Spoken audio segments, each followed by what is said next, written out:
नमस्कार, खरी खरी में आपका स्वागत है। मैं हूं मृगेंद्र सिंह। आज हम चर्चा करने जा रहे हैं कि मध्य प्रदेश में एक बार फिर राजनीतिक सरगर्मियां तेज हो गई हैं। उसका कई कारण सामने आ रहे हैं। एक तो जिस तरह से संगठन महामंत्री पद से हितानंद शर्मा को बदलकर दूसरी नई जिम्मेदारी दी गई है और उनको बाद ये पद खाली हो गया। संगठन महामंत्री कौन होगा, इसको लेकर असमंजस बना हुआ है। लेकिन जो हमारी खबर है कि शायद संगठन महामंत्री के पद पर अभी तत्काल किसी की नियुक्ति नहीं हो रही। कई राज्य उससे उदाहरण, राजस्थान की बात करें, आसाम की बात करें या झारखंड की बात करें, फिर कई राज्य ऐसे हैं जहां संगठन महामंत्री नहीं है और कामकाज चल रहा है। इसलिए मध्य प्रदेश में भी जल्दी संगठन महामंत्री की नियुक्ति होगी, इस बात की संभावना कम है। लेकिन जिस तरह से मुख्यमंत्री डॉक्टर मोहन यादव 2 दिन दिल्ली यात्रा में सभी वरिष्ठ नेताओं से मुलाकात की, पार्टी के जो भी जितने वरिष्ठ नेता हैं मंत्रियों से मुलाकात की और प्रदेश की राजनीतिक स्थितियों पर चर्चा की, साथ ही प्रदेश के विकास के संबंध में विस्तार से जानकारी दी, आगे क्या होगा इसके बारे में, बजट के बारे में, सब बारों पर चर्चा की। और लेकिन राजनीतिक सरगर्मियां भी निश्चित रूप से राजनीतिक उस पर चर्चा की हुई, जिसको लेकर सबको नजरें लगी हुई हैं। दूसरा, प्रदेश भाजपा अध्यक्ष हेमंत खंडेलवाल ने भी कि दिल्ली में यात्रा के दौरान उन्होंने प्रदेश के सांसदों को भोज दिया, मतलब जिसके बारे में कहा जा रहा है कि रात में केंद्रीय मंत्री जो बैतूल से ही हैं उनके निवास पर भोज दिया गया और वहाँ बातचीत हुई। प्रदेश के विकास से लेकर सब मुद्दे पर बातचीत हुई। जो बजट सत्र है उसमें जो केंद्र सरकार ने बजट पेश किया है 2026-27 का, उसको गांव-गांव तक पहुँचाना की इस से विस्तार से चर्चा हुई और बहुत सारी बातों पर चर्चा हुई। लेकिन जिस बात की चर्चा सबसे ज़्यादा गर्म होने, क्या मंत्रिमंडल विस्तार होगा। और निगम मंडलों की लगभग सरकार को 2.25 साल हो गए हैं, निगम मंडलों में अभी तक नियुक्तियां नहीं हुई, जबकि पड़ोसी राज्य छत्तीसगढ़ में निगम मंडलों में नियुक्तियां लगभग साल भर होने जा रहे हैं। इससे निश्चित रूप से जो भाजपा कार्यकर्ता हैं वो सब चाहते हैं कि अगर पार्टी के लिए मेहनत की तो उनको पद मिलना चाहिए।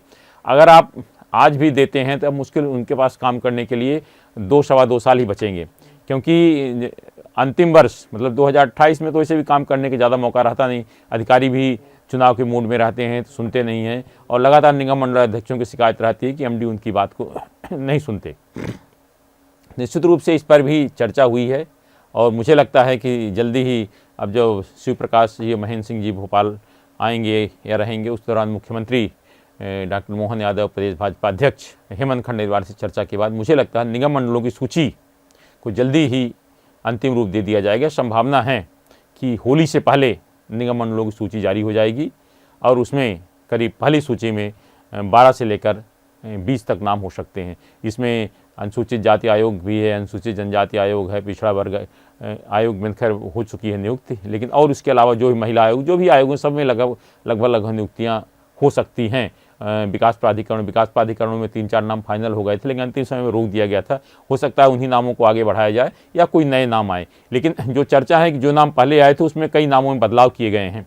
अब आगे कब होगा, लेकिन इतना लग रहा मुझे कि शायद होली से पहले निगम मंडलों में नियुक्तियाँ हो जाएगी। दूसरी तरफ मंत्रिमंडल विस्तार को लेकर लंबे समय से चर्चा चल रही है। मुख्यमंत्री डॉक्टर मोहन यादव के पास भी कई विभाग हैं, वैसे भी उनके पास बहुत सारी जिम्मेदारियाँ हैं। अभी आप देख रहे हैं पश्चिम बंगाल चुनाव में भेजा जाएगा, असम का चुनाव है, तमिलनाडु, साथ ही 1 साल बाद उत्तर प्रदेश में चुनाव हो। निश्चित रूप से मुख्यमंत्री को चूँकि पूरे देश में दौड़ाना है और चूँकि स्टार प्रचारक हैं तो हो सकता है उनके बोझ कम करने के लिए उनके विभागों को, नए मंत्रियों को लाकर उनमें बंटवारा किया जाए। और इसीलिए मुझे लगता है कि जो मंत्रियों की कामकाज की समीक्षा हुई पिछले साल, उसमें बताया जाता है कि 6-7 मंत्रियों का परफॉर्मेंस बहुत ही ख़राब है। उसकी भी रिपोर्ट मुख्यमंत्री ने पार्टी हाईकमान को दी है और संगठन से भी उस संबंध में चर्चा की। हो सकता है उसमें मंत्री कुछ बाहर हों, उसमें एक आध महिला मंत्री भी हो सकती हैं, जो 1 या 2 जिनको मंत्रिमंडल से बाहर का रास्ता दिखाया जा सकता है या उन्हें और कुछ जिम्मेदारी दी जा सकती है। बाकी जो सबसे बड़ी बात है, जो बड़ बोले मंत्री हैं, आप देखो मंत्रियों को ऐसा लगता है जैसे कोई लगाम ही नहीं, कुछ भी बोलते जा रहे हैं। उन पर भी पार्टी हाईकमान की नज़र है कि क्या ऐसे लोगों को मंत्रिमंडल में रहना चाहिए जो कुछ भी कहीं भी बोल जाते हैं। कभी कभी ऐसा पार्टी लाइन से ही बाहर बोल के जाते हैं जिसके पार्टी के बहुत ज़्यादा बदनामी होती है और तरह तरह की पार्टी के जो संगठन को फिर मुख्यमंत्री को आगे आकर स्थिति संभालना पड़ता है। ऐसी स्थिति नहीं बननी चाहिए। ऐसे नेताओं को बाहर का रास्ता दिखाया जा सकता है। अब जनजातीय कल्याण मंत्री विजय शाह के बारे में सुप्रीम कोर्ट में सरकार को जवाब देना है 9 तारीख को, मतलब आने वाले सोमवार को। लेकिन मुझे लगता है हो सकता है सरकार इसमें समय मांगे। लेकिन क्या होगा, सुप्रीम कोर्ट बात मानता है कि नहीं मानता है, लेकिन मुझे लगता है कि अभी कोई अनुमति न देकर या इनको मंत्रिमंडल से बाहर न करके हो सकता है प्रतीक्षा की जाए मंत्रिमंडल विस्तार का, क्योंकि मंत्रिमंडल विस्तार होगा मुझे लगता है बजट सत्र के बाद ही, मतलब होली के बाद ही, जब बजट सत्र समाप्त होगा तभी मंत्रिमंडल का विस्तार होगा। कुछ मंत्रियों को बाहर का रास्ता दिखाया जाएगा और 6, 7, 8 नए मंत्री भी शामिल हो सकते हैं। उसमें कुछ वरिष्ठ मंत्री भी हो सकते हैं और कुछ नए मंत्री भी हो सकते हैं। इसमें जो अब मंत्रिमंडल विस्तार होगा, क्योंकि अगले चुनाव के रहे, क्योंकि लगभग जब मंत्रिमंडल विस्तार होगा तो आधा समय सरकार का बीत गया होगा, तब पूरी नज़र जो होगी अगले विधानसभा चुनाव में, विधानसभा चुनाव 2028 पर नज़र होगी। उसके मद्देनजर रखते हुए क्षेत्रीय और जाति संतुलन के अनुसार मंत्रिमंडल का विस्तार किया जाएगा। कुछ क्षेत्र ऐसे हैं जो बिल्कुल छूटे हुए हैं, तो वहाँ भी के लोगों को मौका देना है। कुछ लोगों को, जैसे बात करें अपन, कांग्रेस छोड़कर भारतीय जनता पार्टी में आए थे पूर्व मुख्यमंत्री, वरिष्ठ कांग्रेस नेता कमलनाथ के बहुत खास माने जाते थे। वो जब उपचुनाव हुआ, चुनाव जीत गया, उनको आश्वासन दिया गया था कि उनको मंत्रिमंडल में लिया जाएगा, लेकिन उनको अभी तक मंत्रिमंडल में शामिल नहीं किया जाए।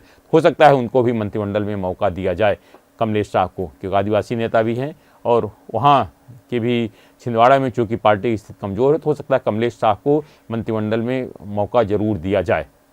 और बहुत सारे नाम हैं जिनके मंत्रिमंडल में अवसर दिया जा सकता है, लेकिन विधानसभा सत्र के बाद ही विस्तार होगा। तब तक कुछ मंत्रियों का विधानसभा में परफॉर्मेंस भी देखने को मिल जाएगा कि क्या होता है। कुछ मंत्री की उम्र भी ज़्यादा हो गई है लेकिन मंत्री बने हुए हैं, कहीं कुछ बोल जाते हैं जिसके पार्टी को स्थिति खराब होती है। उसमें सुन लीजिए, मध्य प्रदेश के बहुत वरिष्ठ मंत्री हैं, राजस्व मंत्री, उम्रदराज भी हो चुके हैं, सुनिए वो क्या बोल रहे हैं। कोई दो छोरा के मिल गो कि हमारी बहू के भी दे दो। ये देश आपका है, यहाँ का देश का प्रधानमंत्री नरेंद्र मोदी है, जिनसे लोकप्रियता तो उनकी है पर लोग उनसे स्नेह और प्यार भी, श्रद्धा भी रखते हैं। जो दिल्ली से गेहूं पहुंचा रहे हैं आपके लिए, दिल्ली से किसानों के लिए पैसा पहुंचा है, किसान सम्मान निधि पहले कांग्रेस की सरकार देती थी क्या? आपकी पेंशन दे रहे हैं। लाडली बहन अपने यहाँ 894 बहनों को 1500 रुपये महीना दे रहे हैं। आई कितनी बहनें? अब एक दिन बोलेंगे सब मैडम को, सबको बुलाओ, बहना को नहीं आई तो नाम कट जाएगा उनका, दे देंगे यहाँ से रिपोर्ट। अरे भाई जो देता उसका बोलो। कभी बहनों को कांग्रेस के राज में पैसा मिलता था क्या? पहले रोड बनवाया था अपन से, जब इसके बाद ये रोड बना, क्या रोड बना?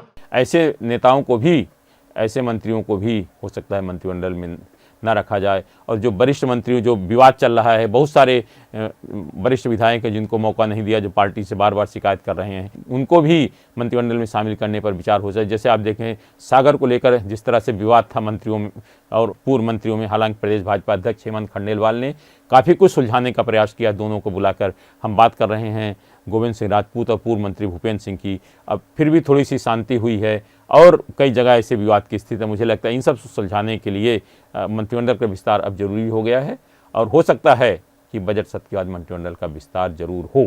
आज सिर्फ इतना ही। इस तरह की खबरों से जुड़े रहने के लिए हमारे चैनल पब्लिक वाणी सब्सक्राइब करिए।